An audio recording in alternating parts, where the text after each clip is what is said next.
Yo, how's it going, everybody? Welcome back. It's Lex, and today we're going to be talking about episode 2 of The Last of Us. In this episode, we start off with the cold open about the fungus being spread around Indonesia in 2003. They get a researcher to come in to check out if they could do anything about the fungus. What ends up happening with her is like she seems hopeless. Seems like there is no option or no way that there's going to be a cure or way to actually try to combat this fungus or infection going around. And it was really interesting because it really brought the tension into the show. It really brought how serious it was and how hopeless it was going to become. I was a little bit kind of like, I mean, there's nothing you can do. I mean, you're just gonna give up like that. It says to my type of character, if I was in that position, I would be like, man, we gotta do something. We gotta try to figure it out. I guess she got so afraid. You could see the shock in her. It just seemed like there was nothing they could do. And the only option was to bomb the entire city, which ended up happening. You can see 20 years later, everything's broken down, bombed, rusted, dead, and the only thing is just the people who are now surviving along. We end up picking back up with Ellie, Joe, and Tess, and they're trying to figure out what exactly happened when Ellie got bit. Is she okay? How is she surviving? They don't really trust her. You could really see the distrust with Joe, not trusting the fact that this is real and not wanting to believe that she may not be infected now, but she will become infected, and the fear he has for her turning, and not really having like an optimistic point of view of like, hey, she might actually have something going here. Where on the other side, contrast to him, it was Tess as well, kind of seeing like, hey, this actually might be something real. This might be the reason they want to keep her alive. We start to see the contrast between Tess and Joe, where Joe is very pessimistic about what's going on and just kind of not really trustworthy with it because he doesn't know exactly what the circumstances are. Whereas Tess is being more optimistic about the fact that there might be a cure, that there might be a chance for their survival. And it just kind of shows you what type of people they're becoming and who they are as individuals. Whereas Joe is just completely closed off to any idea and just accepting the fact that this is the life they're gonna live.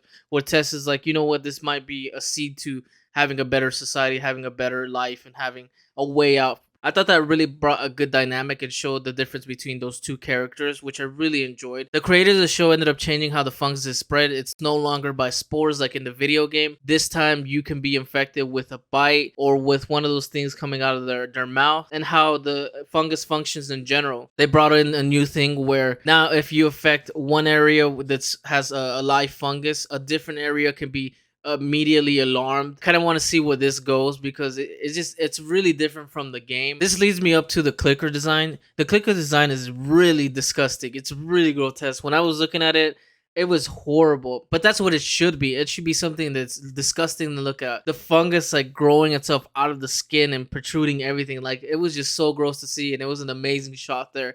Which the shot they had inside the building, which was my favorite sequence in the episode. The intensity that they had, the clickers finally coming out, the way that they defended themselves, the way that they just kind of were like, oh my god, we're completely afraid, but we got to figure out how to kill these things. There's parts where Joe shot the clickers a lot and they still didn't go down. So they're really tough in this show. One of my favorite parts is when like Joe has the revolver and just runs out of ammo and then he has to reload that thing and the clickers coming and coming. He's trying to do it quietly.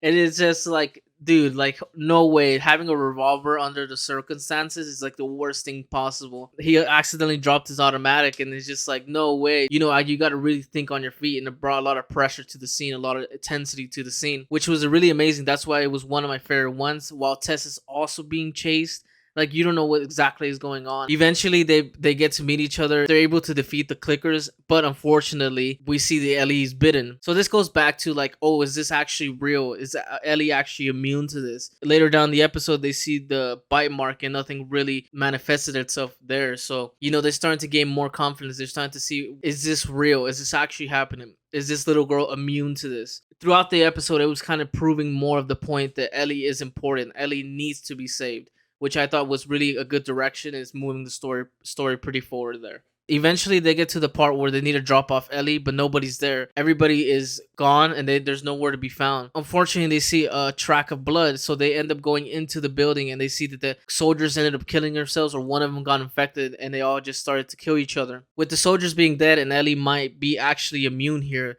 they have a choice to make here. Do they continue on or they just leave her behind? But unfortunately, something's revealed in that episode that Tess was actually bitten where we couldn't see her. And Joe cannot believe that she is about to die. She's just turning into a clicker. You get to see it in the scene where Pedro is like backs off and says, "Whoa, whoa, wait a minute." Like under the circumstances, he cares about this person.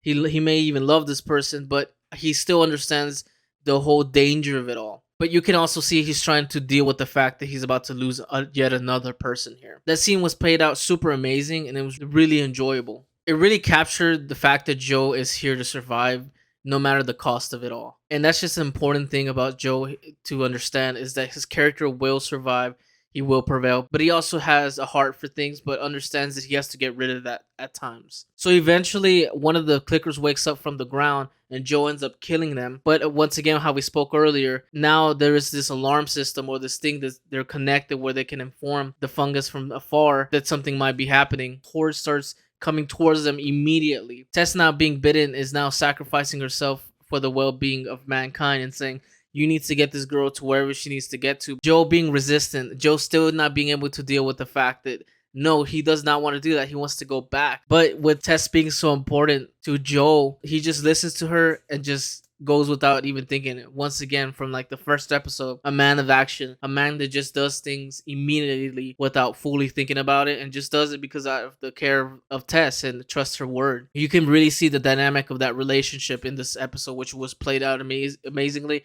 I really enjoy the actor who played Tess. She did a beautiful job there. I would love to see her again in anything that she comes out with. This has to be another banger of an episode because it felt amazing. You really got to see the dynamic between Joe and Tess there. And you started to see that the relationship between Ellie and Joe starting to manifest itself. And you could see Joe actually showing some emotion now. Whereas he's kind of been quiet and reserved. Whereas in the video game, he was more like speaking from emotion a little more. I can't wait for next time that they come already. I want to see episode 3.